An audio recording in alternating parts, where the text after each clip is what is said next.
A break in the weather allows pilot Wes Ozowski to fly us over Spruce Island, Alaska, and the village of Uzinki, so we can see firsthand how the federal government is spending almost $15 million on a project many people are calling a waste of money.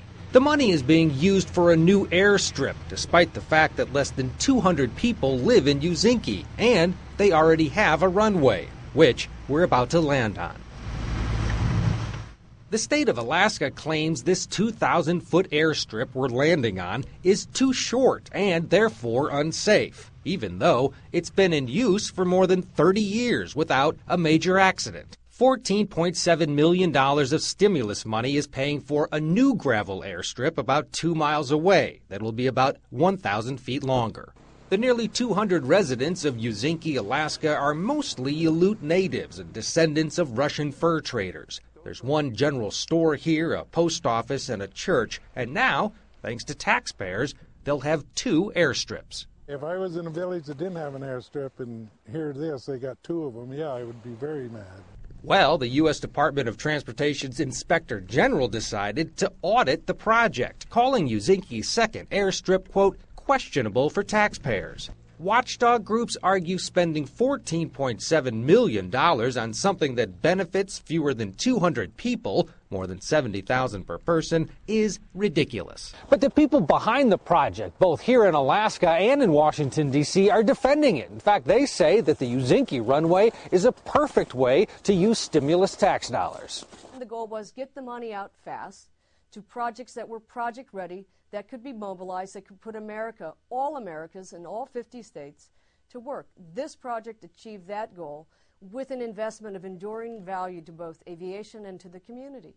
The FAA controls the purse strings for airport improvement projects. They say Uzinki's runway is part of a long-range plan to shore up rural airstrips in the state of Alaska, making aviation safer for villages that rely on flying for survival.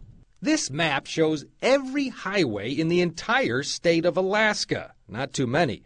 Now, look at the number of airstrips. Frank Richards, an official with the Alaska Department of Transportation, says airports like Uzinki's provide far-flung communities with a crucial link to services they need. This project would have likely been funded within the 1 or 2 year time frame. So federal taxpayers were going to pay for this anyway within the next couple of years. This was going to happen. This was going to happen, that's correct. Yes. And you don't think it's a waste of money? It's not a waste of money, no.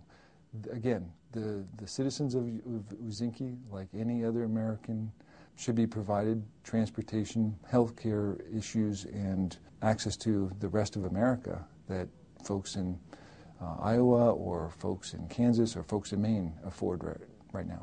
Are you ripping off the American taxpayer with this project?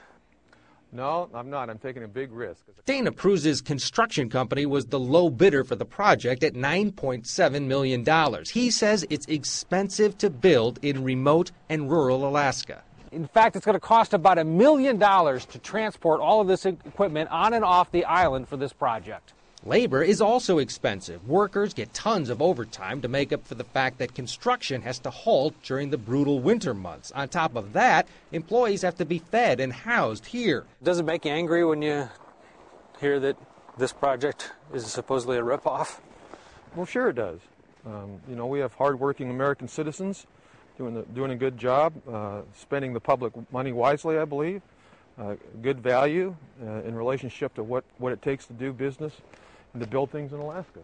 46 jobs were generated from the project, 10 to Uzinki residents. None of the jobs are permanent, but the money is trickling down. More than 120 companies are profiting directly from this project. But the big winner is Uzinki, the Alaskan village with no stoplights that'll soon have 2 airstrips. Ted Rowland, CNN, Uzinki, Alaska.